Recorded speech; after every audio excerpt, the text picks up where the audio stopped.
I'm calling this series Answering Gospticles, because as I travel around Canada, the United States, teaching and speaking, the vast majority of questions that I get from unbelievers, like atheists, skeptics, people from other world religions, is what I call a gospticle. Everyone say gospticle.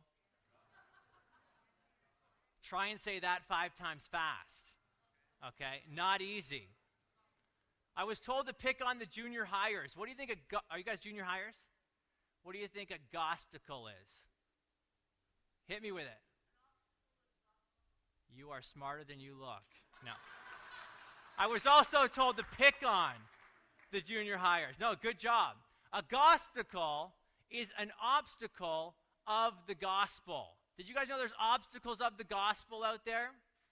These are obstacles that get in the way from someone accepting the gospel. Maybe you've sat down with your unsaved uncle or aunt, and you want to tell them about Jesus. So you start talking about Jesus, and they bring up contradictions in the Bible, and you're thinking, no, I want to talk to you about Jesus. But their question to you is, well, isn't Jesus in that outdated book that's full of contradictions? So the Bible becomes a gospticle. Things like science, we're going to look at this next week. Science for some people is a gospticle. What do I mean? You're talking with your unsaved grandfather or grandmother, and you start talking about Jesus, and they bring up evolution, or they bring up the Big Bang, or something like that. They'll argue that faith is at odds with science. Belief in God, that's at odds with science. Science is a gospticle for some people. The problem of evil. How about the evil done in the Old Testament? How could a loving God command the Israelites to completely wipe out the Canaanites? Have you read those accounts? Evil can be a gospticle for some people. How about the exclusivity of Christ or the existence of hell? These are gospticles. How could a loving God send someone to hell for eternity? What about those who have never even heard of Jesus Christ? What happens to them? See, the exclusivity of Christ and hell, they can be gospticles, okay? And so we're going to take on all of these challenges over the next 4 weeks. In our time together tonight, I want to take on that first one. The first one is the Bible full of contradictions? Did you guys know the Bible's not the easiest book to read? It really is not the easiest book to read. There's actually 3 kinds of difficult sayings in the Bible. The first is difficult sayings that are difficult to understand. There's also sayings that are difficult to accept. And then there are some sayings that are just difficult to reconcile. What about those difficult to understand? After feeding the 5,000, Jesus says to his disciples this: "Truly, truly, I say to you, unless you eat the flesh of the Son of Man and drink his blood, you have no life in you." How's that for difficult to understand? In fact, in that time, after he had said that, his own disciples said, "This is a hard saying. Who can listen to it?" That's what they said. In fact, if you go to the end of the account, it says this: "After this, many of his disciples turned back and no longer walked with him." Difficult sayings, difficult to understand. These are gospticles. How about this one? Difficult to accept. There are some things we understand, but we just find it hard to accept. We understand things like Jesus saying, "I am the way, the truth, and the life. No one comes to the Father except through me." But that, for some people, is hard to swallow. Many people find this exclusivist language hard to believe. How can Jesus be the only way? The only way. So there is difficult to accept, difficult to understand. But this is what we're going to focus on tonight. There are some sayings that are difficult to reconcile, okay? This raises the question of the internal consistency of the Bible itself. And so these are often called contradictions. It doesn't take long to speak to an unbeliever before they start bringing up so-called contradictions in the Bible. Here's one, just an example. how did Judas Iscariot die? Well, if you read Matthew, it says this, and throwing down the pieces of silver into the temple, he departed, and he went and hanged himself. Okay, Matthew's clear. He hanged himself. But then you read the book of Acts. This is Luke's account. And Luke says this, now this man, speaking of Judas, acquired a field with the reward of his wickedness, and falling headlong, head first, he burst open in the middle, and all his bowels gushed out. I'm glad we already ate, right? These two accounts of the death of Judas seem to be in conflict with each other. Many would argue that these are contradictory accounts. What do we say to something like this? This is what we're going to talk about tonight. Now, oftentimes, skeptics and atheists will make the claim that the Bible is full of contradictions. But when people make this claim, we as Christians, as clear-thinking Christians, shouldn't let that claim stand. Now, your impulse is going to be to say, no, the Bible doesn't have contradictions. That's going to be your impulse. What you need to do is ask a question. Someone says the Bible's full of contradictions. Your question immediately should be, can you give me some examples? Can you give me some examples? How did you come to that conclusion is essentially what you're asking. Now, sadly, most people who make the claim, this is from my own experience, if you're face-to-face with them and you say, can you give me some examples? It's full of them? Okay, give me 10. You won't get one, okay? You won't get one. That's if you're face-to-face. Now, if you try that on Facebook, if you try that on Twitter, what will happen is they won't know, but they'll go to Google, Bible contradictions, and they'll find thousands. Let me show you a few of those in a minute. Now, if the person is bright, they will know a few offhand. I want to show a clip of Bart Ehrman. Bart Ehrman is a textual critic, probably one of the most famous in the world. He is also a professor, okay, at Chapel Hill. And he just, in almost every single one of his debates, debating over the reliability of the Gospels and the Bible, he brings up contradictions. This is just a short clip of what he likes to do. There are discrepancies in the resurrection narratives of the New Testament. I have my disciples, my disciples at Chapel Hill, do this assignment every year. Just read what Matthew, Mark, Luke, and John say about the resurrection and make a list of what each one says and compare your list. Who goes to the tomb? Is it one woman or several women? What are their names? It depends which gospel you read. Was the stone already rolled away before they got there? It depends which gospel you read. What did they see there? Did they see a man there? Did they see two men there? Or did they see an angel there? It depends which gospel you read. What were they told to do?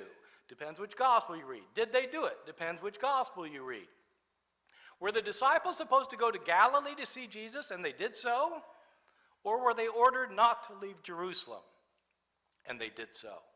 These are discrepancies. They're not simply differences. Why? Because they are different stories. But if they're different, they can't be accurate. So you heard it from him, you heard it from the horse's mouth here. Bart says that there are discrepancies. There are discrepancies. They are not simply differences. Why? Because they're different stories. But if they're different, then they can't be accurate. So if there's these contradictions, these discrepancies, then the New Testament specifically cannot be accurate. Now, what does he mean by discrepancy? What does he mean by discrepancy? Well, I looked it up in the dictionary just to be safe. And a discrepancy is a lack of compatibility between two or more facts. And so that means two or more facts are not compatible. They contradict each other. Okay? Bart Ehrman is saying that the Bible is full of contradictions. In fact, the talk on YouTube is called Bible Contradictions. And we'll be looking at this video throughout the presentation. Now, he's not the only one who thinks as much. How many of you have seen this graphic before? Has anyone seen this? Okay, there's one of you. If you Google Bible contradictions, you will stumble upon this graphic. What you are looking at is every single chapter of the Bible. The white is the Old Testament, and then we get over here, that's the gray, that's the New Testament. Every rainbow you see starts one place at one verse and ends at another verse. And the claim is every single bow you see on this graphic is a contradiction. Okay? Is a contradiction. So there's contradictions within the Old Testament, there's contradictions within the New Testament, and then there are contradictions that go from the Old Testament into the New Testament. That's a lot of contradictions. In fact, they list them. There are about 440 on this one graphic. Does anyone feel uncomfortable? I hope so. All right, so this is the kind of thing that's out there. This is the kind of thing that's out there. We need to be careful to define what we mean by a contradiction. The word gets thrown around by unbelievers when talking about the Bible all the time, but we need to distinguish between a genuine contradiction which cannot be resolved. It's impossible to reconcile, and a mere difference which is possible to reconcile. Okay, so the difference between a contradiction and a difference. One can be reconciled and one can't be. Now, to illustrate this, let me tell you about the Titanic. In 1912, the Titanic sank. Big boat, 800 feet long, and eyewitnesses who saw the boat sink had conflicting testimonies. Some eyewitnesses said the boat sank in one piece. Other eyewitnesses said it broke in two and then the two pieces sank. How you can get this wrong, I don't know. But these are contradictory accounts that cannot be reconciled, okay? So that's an example of a contradiction. Let me tell you another story. Consider my wife winning the Publishers Clearinghouse sweepstakes. This is not a true story. When I get home from work, she explains what happened. She says, around noon, the doorbell rang, and I went to the door, and there was a man holding a giant check for $1 million. That's what she tells me. And then I hear her talking with her mom on the phone an hour later, explaining what happened, okay? And this is what she says to her mother. At 12:10 p.m., I was right in the middle of making lunch, and the doorbell rang. I ran and got Allison because the doorbell woke her up from her nap. I wasn't impressed. But when I answered the door, there was a man holding a giant check for $1 million and another man recording the whole thing on live TV.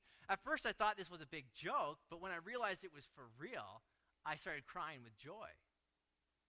Now, are those two accounts contradictory? I actually didn't say anything contradictory in those accounts. One was just giving way more detail than the other. One gave more precise details than the other. And so this is the kind of thing we're going to see in the Gospels. Notice that many of the differences in these two stories are differences, but they're not contradictory. Okay, it would have been an issue if my wife got off the phone with her mother and I said, "You stinking liar," right? You lied. No, she didn't lie. You contradicted yourself. No. So many of these alleged contradictions that arise because we apply an unfair standard or expectation to the Bible, okay? What can happen is we just assume that the biblical authors wrote just as we do today in the 21st century.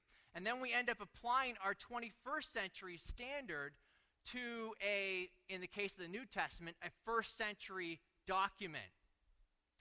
And that would be a gross mistake. In fact, listen, most claims of Bible contradictions stem from the reader misunderstanding the author's intent. Okay? If you didn't get anything else in this lesson, this is how most alleged contradictions come out. It's the reader who misunderstands the author's intent. Sometimes they misunderstand it. Sometimes they just misrepresent it, okay? That can happen too. So the error stems in the reader, not the author. Some of those false expectations are things like what you see on the screen. An author selects some facts. They take that to mean a denial of things they didn't select. We'll look at those. For an author to be accurate, they must also be precise. That's a false expectation. Ordering events has to always be chronological. That's a false expectation. Time compressing a story or summarizing a story is errant. That's a false expectation. And mysteries in the Bible, real mysteries in the Bible, are irreconcilable. That is a false expectation, okay? So let's look at some of these. Many people reading the Bible think that every event needs to be like as if it's recorded on a high-definition recording device of the events. That's only 720p. We should be in 4K now, right? But that's unrealistic. That's unrealistic. They didn't have that kind of technology. They didn't think the way we do in the 21st century. The events in the Bible were written by different people from different perspectives, and they had different themes or purposes in mind when they wrote. So I want to do my best to give you 5 helpful principles that will help you deal with these kinds of challenges when they come up from other people or when you're just reading the Gospels or the Bible yourself, okay? We don't have time to go through every single alleged contradiction. As you've seen, there are many. And so I'm going to give you the principles, but I also want to let you know about some resources. Okay, one is the Big Book of Bible Difficulties by Norm Geisler and Tom Howe. I've had them both as professors. They are smart guys. They used to be called When Critics Ask. This book has over 800 Bible difficulties in it, okay? It's something like 700 pages. So if you don't want to know the answer to, if you want to know the answer to every single one of these kind of challenges, they're all kind of in there. Here's the problem, here's the solution. There's other books. The most recent one that I've picked up is this one. It's called the Holman Apologetic Commentary on the Bible. They've only written one for the Gospels and Acts, but they're going to do the whole Bible. This is over 750 pages, and it's written by brilliant scholars. They go through essentially Matthew, Mark, Luke, John, and the book of Acts, looking at those supposed contradictions. The last thing that's not on the screen is everyone should own a harmony of the Gospels. Basically what this book does is it will put Matthew, Mark, Luke, and John together in kind of a chronological order, and you can read the accounts right next to each other, okay? So here's what Matthew said right next to what Mark said when they're telling the same story. That's really helpful when you're trying to deal with these kinds of issues. Okay, let's go. So helpful principle, number 1. The first false expectation that leads people to believe there's contradictions in the Bible is that selection or omission is a denial. It shouldn't need to be said, but authors can't write everything, right? They have to select from certain things. They select what they write. Even John admits this in his own gospel. John at the very end, chapter 21, verse 25 says, "Now there are also many other things that Jesus did. Were every one of them written, I suppose that the world itself could not contain the books that would be written." Okay, he's speaking hyperbolically, but you get the idea. There's lots of things we couldn't put in the book, right? The author selects the content that's relevant to his purpose. When the author selects certain events to record, he has to leave out other things. That's just the nature of being an author. And so one of these kinds of stories that affects this particular principle, what we can use this principle for, is the description of the women discovering the empty tomb. How many women discovered the empty tomb? Was it 1, 2, 3, or more? Depends which gospel you read, right? So the Apostle John, he names Mary Magdalene specifically in John 20, verse 1. He says this, "Now on the first day of the week, Mary Magdalene came to the tomb early while it was still dark, and he saw the stone had been taken away from the tomb." Now, this is actually a literary device. they apply it in Greco-Roman biographies. It's called spotlighting. John is zooming in. You guys have probably been to a play before. They got the spotlights going. There could be lots of people on stage, but the spotlight is on one person.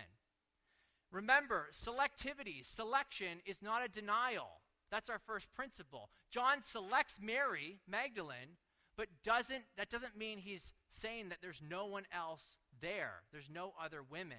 In fact, when you read the next verse, this is what it says. Very interesting. So she ran and went to Simon Peter, the other disciple, speaking of John, the one whom Jesus loved, and said to them, "They have taken the Lord out of the tomb, and we do not know where they have laid him." Who's the we?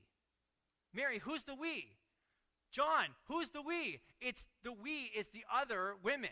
So let's just put some women on the screen, okay? We don't know who those women are yet. Let's see who they are. Well, if we read the other gospel accounts, let's start with Matthew. Matthew says that Mary Magdalene and the other Mary were specific eyewitnesses of the empty tomb. It says this, "Now after the Sabbath, towards the dawn of the first day, Mary Magdalene and the other Mary went to see the tomb." He doesn't say only they went to see the tomb. He just names those two people, okay? There could be other women, so let's just put them up there for a minute. Let's see what Mark has to say. Mark says this, "When the Sabbath was passed, Mary Magdalene, Mary the mother of James," another Mary, it's a lot of Marys, okay? "And Salome brought spices so that they might go and anoint him. And very early on the first day of the week, when the sun had risen, they went to the tomb." So now we have Mary Magdalene, Mary the mother of James, and Salome. But we already know that that other Mary is there too, according to Matthew. But maybe there's other women too. We don't know. Let's read Luke and find out. Luke's account doesn't conflict with the others, actually complements them by describing a larger list of women. Luke says this, "But on the first day of the week, at early dawn, they went to the tomb, taking spices that they had prepared." If you jump to verse 10, it says this, "Now it was Mary Magdalene and Joanna." Where'd Joanna come from, right? No one mentioned her before. Joanna and Mary, the mother of James. So she was listed in Matthew as well. "And the other women with them." The other women with them. So we already know who they are, at least Salome and that other Mary, right? And so we have here a list of women. Again, there's no contradiction here. There's no contradiction. We have at least 5 women named specifically. There may have been more. There's no contradiction. It's only a contradiction if you assume that selecting and naming individual women denies the other ones being there, okay? And that, I think, is a false expectation. We see this also in the Gospels all over the place. What happens when the women tell Peter and John what happens? Well, if you read John, this is verse 3 and 4. It says, "So Peter went out with the other disciple, and they were going towards the tomb, but both of them were running together." So they're running together at first. "But the other disciple outran Peter and reached the tomb first." That is such a classic thing for a guy to include. You know John is talking about himself here, right? "Yeah, we were running together at first, and then I just blew past Peter," right? That's awesome. And so, but notice, John includes himself and Peter. If you read Luke, though, you would get the sense that only Peter was there. Again, this is spotlighting. It says this, "But Peter rose and ran to the tomb," and then stooping in, and it goes on from there. So it just says Peter ran there. It doesn't say anything about John. But if you read on, go from verse 12 into verse 24, this is when the 2 men were on the road to Emmaus, and they're describing what's going on. It says this, "Some of those who were with us went to the tomb." Who were they? So there was this group of people, and we found it just as the women had said, okay? And so there's all these other people. At least John was there, probably others. How about accuracy? The next false expectation is that something, if it isn't precise, then it's not accurate. If it's not precise, then it's not accurate. But that is foolishness, okay? You can have something be imprecise, but accurate. If I said it rained last week, that would not be precise. I didn't give you the day, the time, where, but it's accurate because it did rain last week, okay? And so let me give you an example here of something that's accurate but not precise. There was a sign that was nailed to the cross above Jesus' head when they crucified him, okay? Depending on which gospel you read, you're going to get a different inscription, okay, on the sign or the epitaph. And so here's what happens. You read John, and John says that this sign said, Jesus of Nazareth, the King of the Jews. That's what John tells us. You read Matthew, and it says, this is Jesus, the King of the Jews. If you read Mark, it says, the King of the Jews. If you read Luke, the inscription says, this is the King of the Jews. There you go. See, all four Gospels can't agree on a simple, short inscription. Obviously, they can't all be right. You want a contradiction? There it is. Case closed, right? But this is banking on the false expectation that something being imprecise is not accurate. Let me try and make this more clear to you. Here are the four accounts from the Gospels. You'll notice that each one leaves something out, but you could actually piece together, you could actually harmonize all four inscriptions into one. And so John just says, Jesus of Nazareth, the King of the Jews. Matthew says, this is Jesus, King of the Jews. Mark just says, the King of the Jews. And Luke says, this is the King of the Jews. If you put that all together, the inscription at least said, this is Jesus of Nazareth, the King of the Jews. Do you see how every single one of those inscriptions is accurate? Not precise. It's not giving a verbatim quote, but they are accurate. Okay, they are accurate. And so we need to be careful on that false expectation. The third false expectation is that conflicting summaries are errant or in error. Okay. This fails to account for a literary device that many of you might not be aware of called time compression. A literary device called time compression. Bart Ehrman makes this mistake. Let me show you a clip. Just take a very simple example. Mark chapter 5 is an interesting story of Jesus healing the daughter of a man named Jairus.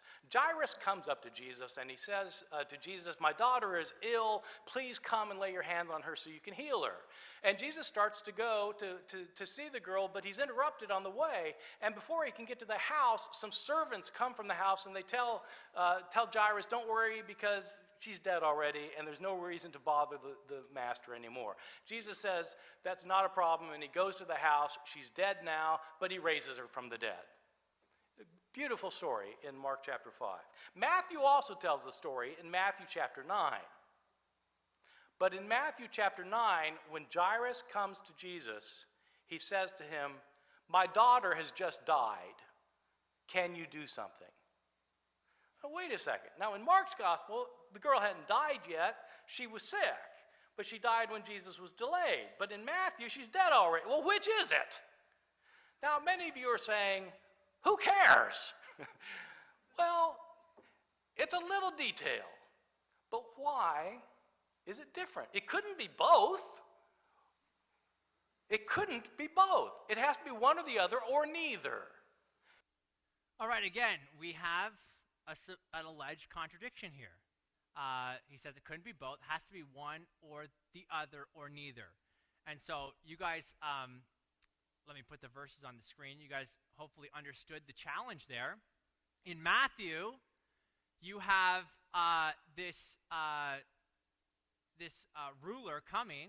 We learned that it's Jairus. He comes and says, my daughter's just died. Come make her well. But in Mark, she's not dead yet. She's not, well, she can't be dead and alive. What's the deal? What's going on here? Well, we got to get a couple things straight first. Most of you are probably aware that the Gospel of Matthew is the longest gospel, okay? And it's the longest gospel, but it has the shortest stories. In fact, Mark, the Gospel of Mark, is the shortest gospel, but has longer stories. So when you look at the stories that both Matthew and Mark have, when you compare the stories, you can see the difference. For example, this story here, if you count the words in the story, there's 139 words in Matthew's account. You read Mark's account, the same story, it's 345 words. 8 verses compared to 22 verses, okay? More than double. Mark spends more than double the amount of time, space, to recount this story. And so you can see there's obviously going to be some differences there. And so what happens? Well, Matthew jumps right into the story at the point where Jairus' daughter is already dead. He doesn't waste time. He just cuts right to the chase. This is an example of time compression. Sometimes it's called telescoping. I used a magnifying glass there. But telescoping, zooming in, okay, and picking certain things out.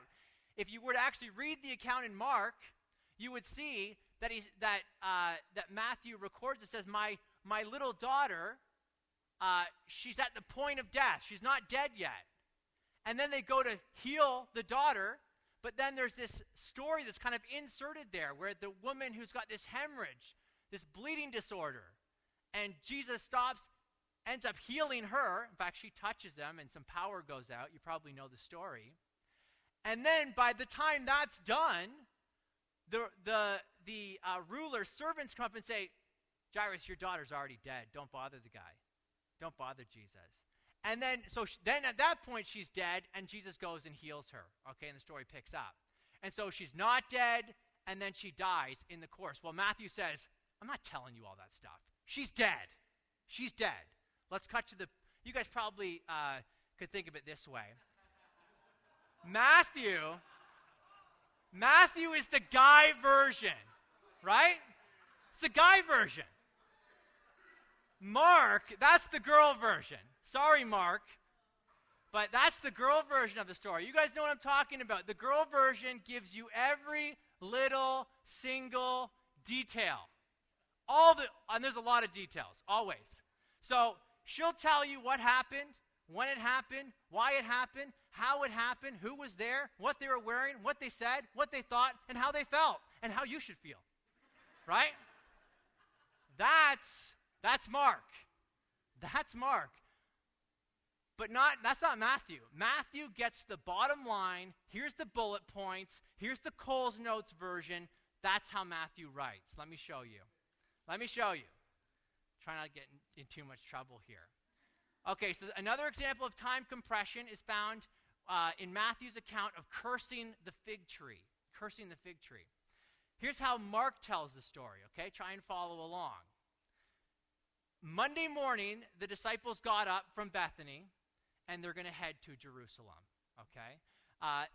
As they were on their way, Jesus is hungry, and he sees a fig tree that has leaves on it. So they go over to see if there's any figs on the fig tree. There's no figs on the fig tree, so Jesus curses the tree, okay? He says, may no one ever eat from you again, okay? He cursed it. They continue on to Jerusalem. They go to Jerusalem, they enter the temple. While Jesus is there, he drives out those people who bought and sold in the temple. He overturns the tables. Later in the evening, though, they leave the temple. So this is Monday night. They leave the temple, and they head back to Bethany to get some rest. The next day, Tuesday morning, they're on their way back to the city. They're on their way back to the temple, and they're passing the fig tree. And they notice, hey, it's completely withered up. Okay? And they say, Rabbi, look, the fig tree that you cursed is withered. And then Jesus gives a story there, and then he continues on into Jerusalem. That's Mark. You want to hear Matthew? Here's Matthew. Matthew says, Monday morning, get out of bed, leave from Bethany, head to Jerusalem. Jesus is hungry, sees the fig tree, no figs, curses it, head to Jerusalem. That's Matthew, okay? That's Matthew. You can tell. What happened there? Wait, I thought it was over 2 days. I thought he passed it, went into town, came back out. Next day they noticed it was... No, Matthew says, forget that. He saw the tree, no figs, cursed it, withered, and they moved on.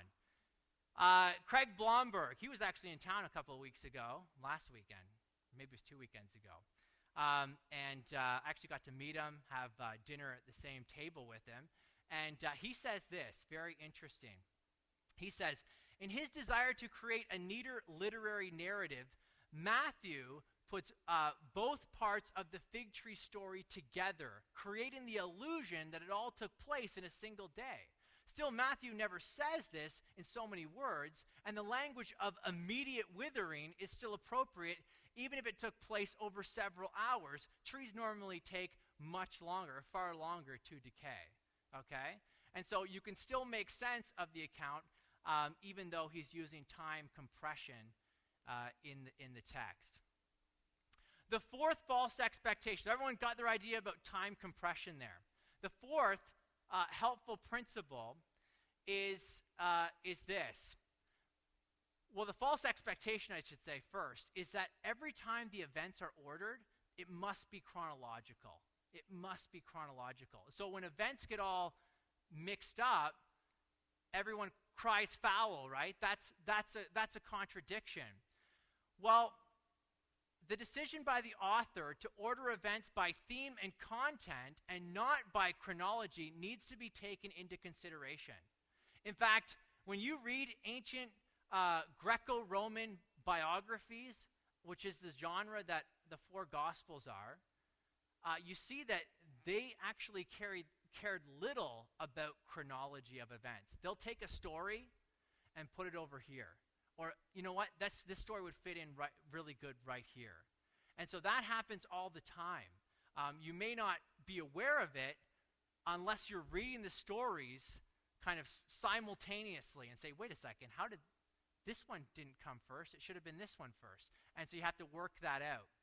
And so thematic ordering is not chronological. Let me give you probably the most common challenge by skeptics who like to bring up contradictions in the Bible. And this has to do with the temptations of Jesus. You know, Jesus in the wilderness, he is tempted. And anyone reading these accounts would immediately notice that Matthew and Luke have the second and third temptations in the reverse order, okay? So they each begin, Matthew and Luke both begin with the temptation to turn stones into bread. That's the first temptation. Here's where things go south, okay? In Matthew, you have the second temptation as Jesus on the pinnacle of the temple, and Satan says, throw yourself down. Throw yourself down, your angels will rescue you. And then puts the last temptations, shows him the kingdoms of the world, and says, bow down and worship me, and I'll give them all to you. If you read Luke, you'll see that that temptation is second, and the third temptation is on the pinnacle of the temple. Now, what do we do with this? What do we do with this? Well, there's only a contradiction if the intent of Matthew and Luke was to record the temptations in chronological order. However, if the authors had a different purpose in mind, then there's no contradiction. Matthew is more concerned with faithfully recording the chronology. And you can see that, the way Greek scholars would understand this, is when you look at the temptations, 1, then 2, then again 3, those words in between, then and again, those are sequential connecting words. 1, then 2. When you actually go through, you could try this at home, go through and read the Luke account, you will see there's no then, there's only the word and, okay? In Greek, one of those is kai, okay? So, and that's a non-sequential connecting word. 1 and 2 and 3. So Luke here, it appears, he doesn't really care about the order.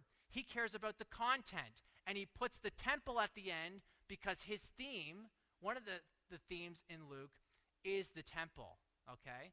And so I would argue that the first is in chronological order, and the second is in more of a thematic order, okay? No contradiction unless the reader imports a misunderstanding, this wooden, everything must be chronological. If it's in the Bible, I start with chapter 1, I end with, chapter whatever, that's all chronological. For the most part, there is an order like that. They start with the birth narratives, and they move to the death and resurrection of Jesus. So there is a overriding chronology, but not every story is in chronological order. And please keep that in mind when you read your Bible. Okay, so those are the first four. I have one left. Many of the apparent contradictions can be resolved using the text of Scripture itself. However, there are some difficulties that we do not have enough information within the Scriptures themselves to give a definitive solution, okay? So it's not always neat and tidy. And so for this final point, a helpful principle, I would say mystery is not irreconcilable, okay? It's not impossible to reconcile. A mystery is not the same thing as a contradiction. A contradiction cannot be reconciled. A mystery can be. But we may not know with certainty what that reconciliation is, okay? We may not know what it is.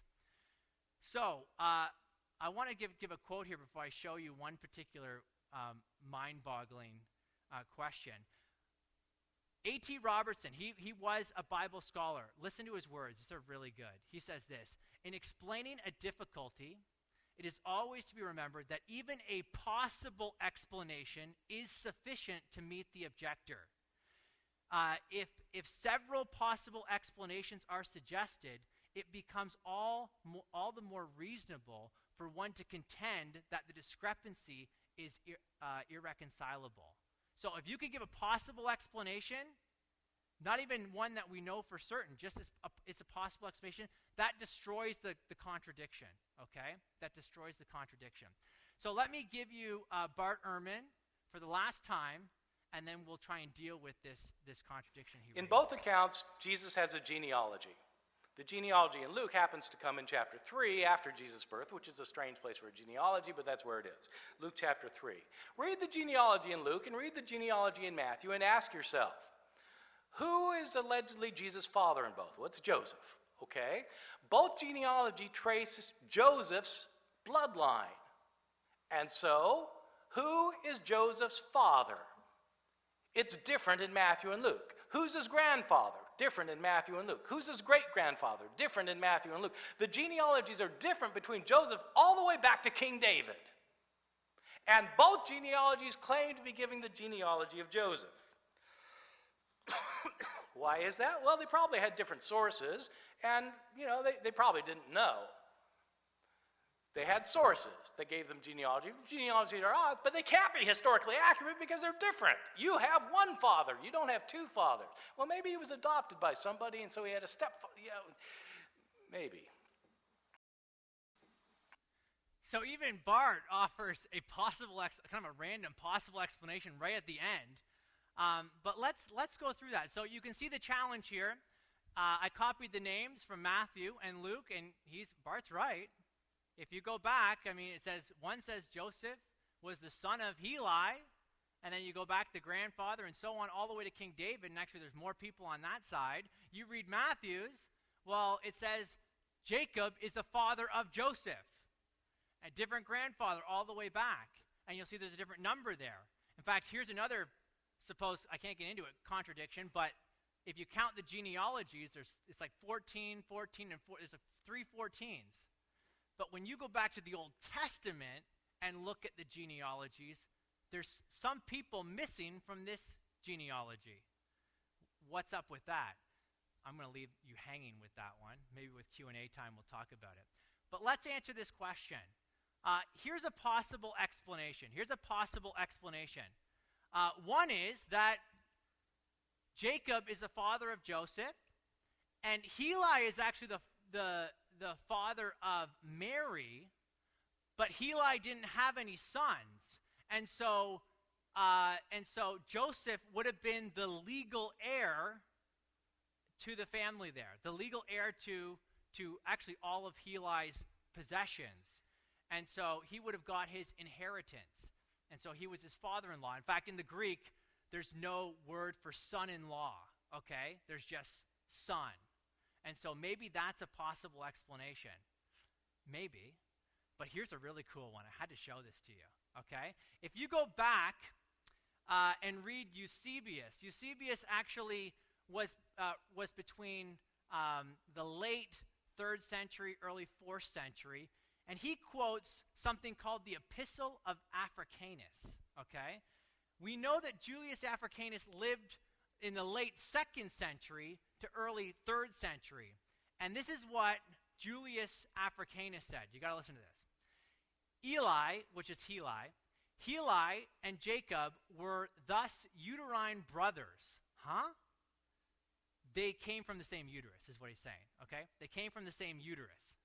Heli, having died childless, Jacob raised up seed to him, begetting Joseph, his own son by nature, but by law the son of Heli.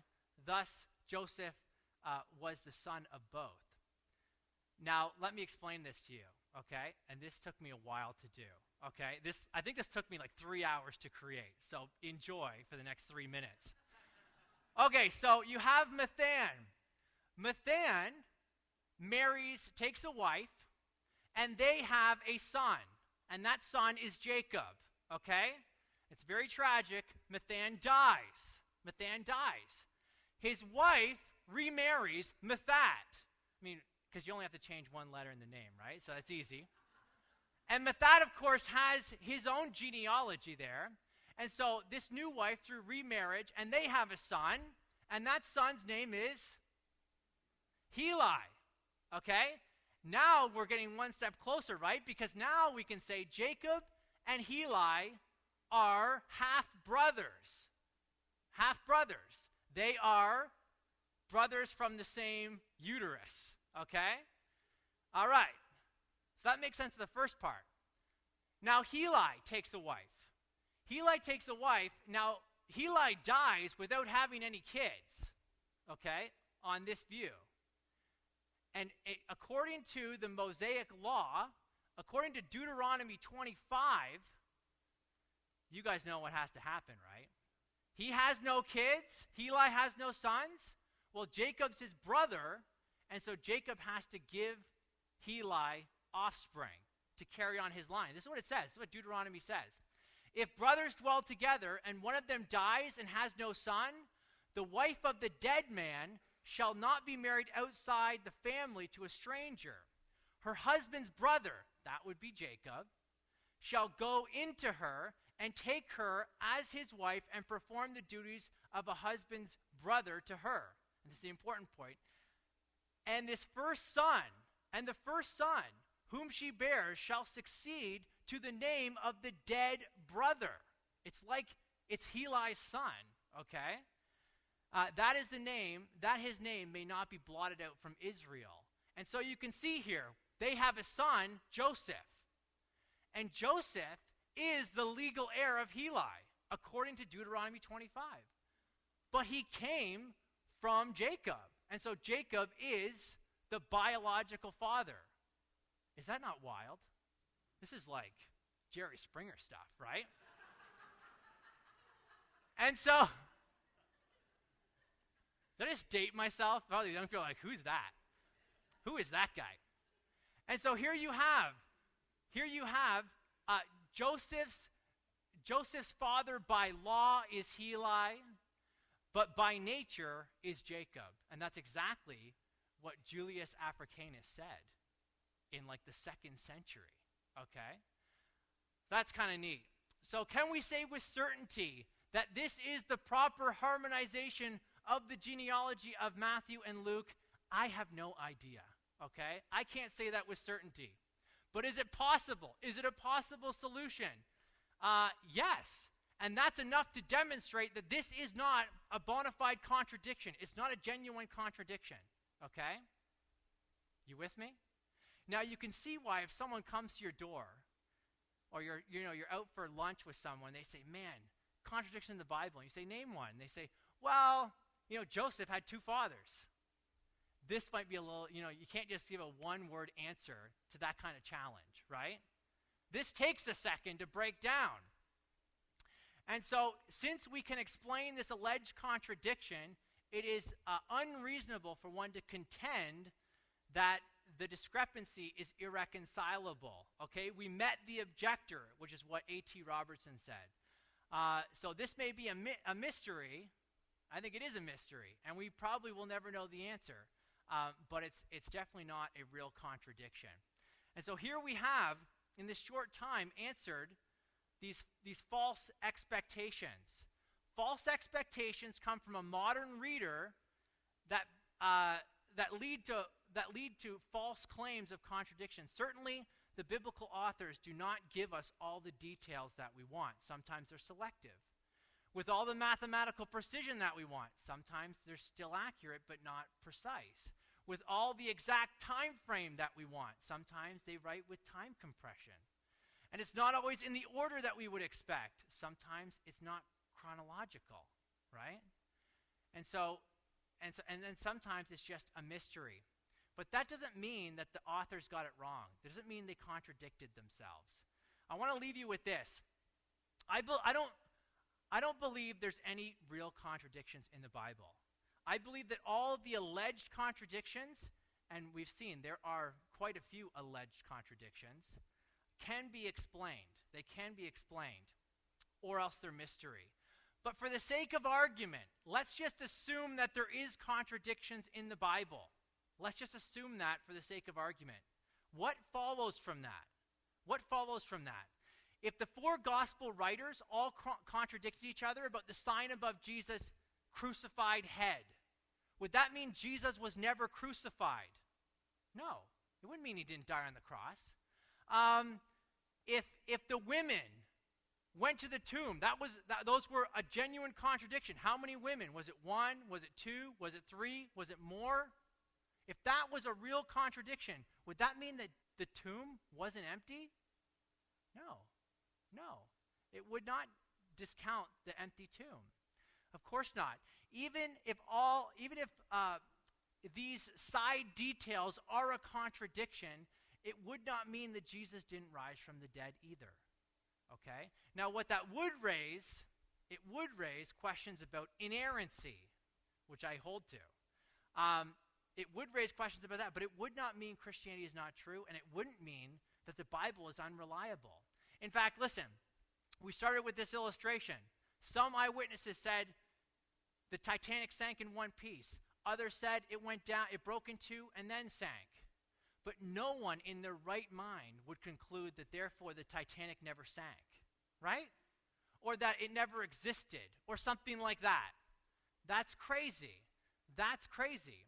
And so in the same way, just if there were contradictions, things that could not be explained, it would not mean that the Bible is unreliable, as Bart Ehrman seems to think.